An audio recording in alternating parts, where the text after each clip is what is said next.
ఉభయ గోదావరి జిల్లాల పట్టభద్రుల స్వతంత్ర అభ్యర్థిగా జీవి సుందర్ పోటీ చేయనున్నారు. ఈ విషయాన్ని సుందర్ తండ్రి మాజీ ఎంపీ జీవి హర్షకుమార్ తెలిపారు. సోమవారం కాకినాడలో ఏర్పాటు చేసిన మీడియా సమావేశంలో తన తనయుడు జీవి సుందర్తో కలిసి ఆయన మీడియాతో మాట్లాడారు.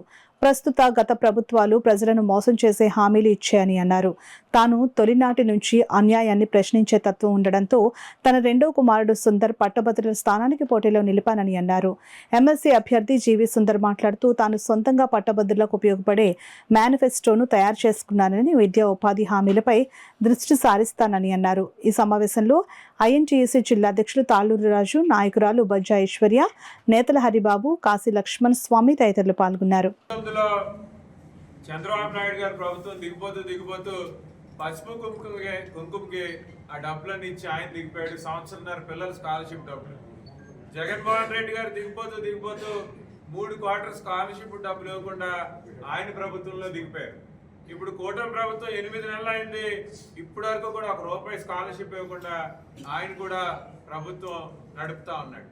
సో విద్యార్థి అంటే 3.5 సంవత్సరాలు ప్రైవేట్ అన్ఎయిడెడ్ కాలేజెస్కి వాళ్ళు స్కాలర్షిప్స్ ఇవ్వకపోతే ప్రైవేట్ కాలేజెస్లో చదువుతున్న విద్యార్థుల పరిస్థితి ఏంటంటే మీరు ఫీజు డబ్బులు కడితే కానీ మీరు సర్టిఫికేట్ పట్టుకెళ్ళడానికి వీల్లేదని కాలేజ్ యాజమాన్యాలు చెప్తున్నాయి. దానివల్ల 50% పైబడిన గ్రాడ్యుయేట్స్ సర్టిఫికెట్లు తీసుకోకుండా ఆ గ్రాడ్యుయేట్కి సంబంధించిన ఉద్యోగాలు చేసుకోకుండా చిన్న ఉద్యోగాలు చేసుకుంటూ చాలా బాధల్లో ఉన్నారు. సో వాళ్ళ స్కాలర్షిప్స్ టైమ్లీ పేమెంట్ చేయాలని చెప్తున్నాను. ఎప్పుడైతే వాళ్ళ ఫీజులు రావట్లేదో ఆ పిల్లలు అన్ఎయిడెడ్ కాలేజ్లో ఉన్న టీచర్స్ పరిస్థితి ఎలా ఉందంటే 3 నెలల నుంచి 6 నెలల వాళ్ళ జీతాలు బకాయిలు ఉన్నాయి. ప్రైవేట్ టీచర్స్ పరిస్థితి చాలా అంటే చాలా దారుణంగా ఉంది. సో డెఫినెట్గా స్కాలర్షిప్స్ టైమ్లీ పేమెంట్ చేయాలని చెప్పి నేను కౌన్సిల్ లోపల బయట కూడా ప్రతి కౌన్సిల్ సమావేశంలో వాళ్ళ వాయిస్ నా వాయిస్గా చేసుకుని వినిపిస్తానని, ఇది నా మేనిఫెస్టో అని మీ అందరికీ ఈ సభాముఖంగా చెప్తున్నాను. ఇప్పుడు మొన్న మీకు తెలుసు, మొన్న రోజున తల్లికి వందనం ఈ సంవత్సరానికి ఇవ్వలేము, మళ్ళీ నిన్న ఇస్తాం. తల్లికి వందనం ఇవ్వలేదంటాడు, ఇస్తానంటాడు. మహిళకి ₹1500 ఇవ్వలేదు.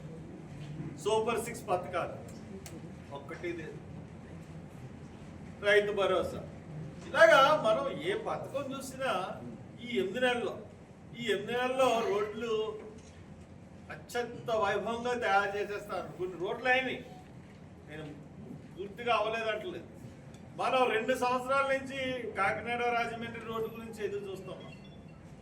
ఈ గ్రాడ్యుయేట్స్ కాన్స్టిట్యున్సీలో ది మెయిన్ రోడ్డు, ఉభయ గోదావరి జిల్లాలు కలిపే main road Kakinada Rajahmundry road.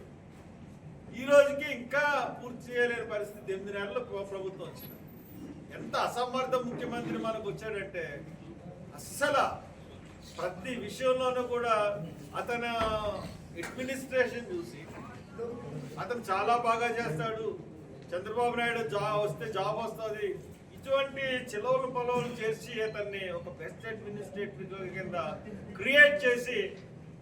Create అతను చేసుకుని అతనికి ప్రమోట్ చేసుకుని ప్రజలందరినీ మోసగించడానికి అతను ప్రయత్నిస్తాడు. తీరా చూసినాడు కల్లా this is the same situation.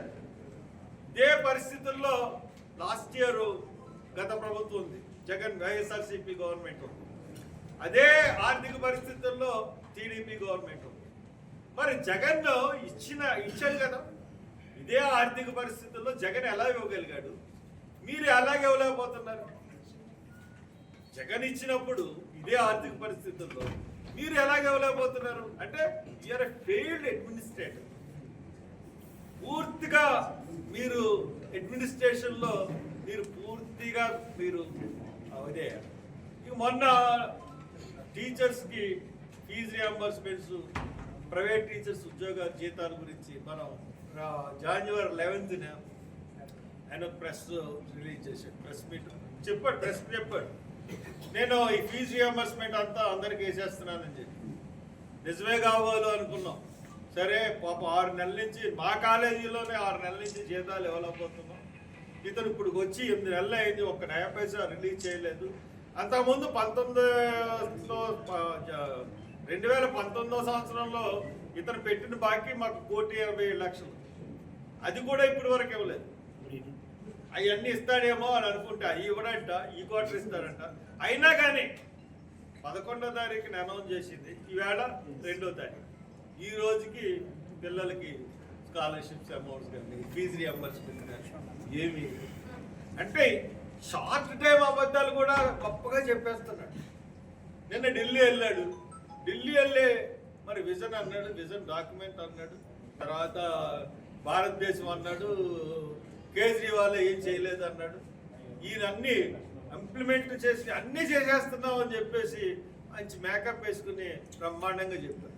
తెరా చూస్తే ఇతను చెప్పిన అన్ని ఢిల్లీ ప్రజలకు చెప్తా ఉన్నాను, శుద్ధ అబద్ధం. ఇతను ఫెయిల్డ్ ముఖ్యమంత్రి, ఒక్క హామీ కూడా అమలు చేయలేని ముఖ్యమంత్రి.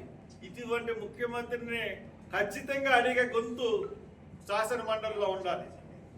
ఇంత ముందున్న వాళ్ళు ఏ రకంగా అడిగారో నాకైతే తెలియదు, కానీ ఖచ్చితంగా సుందర్ని నేను పంపిస్తున్నాను, ఖచ్చితంగా అడుగుతాను.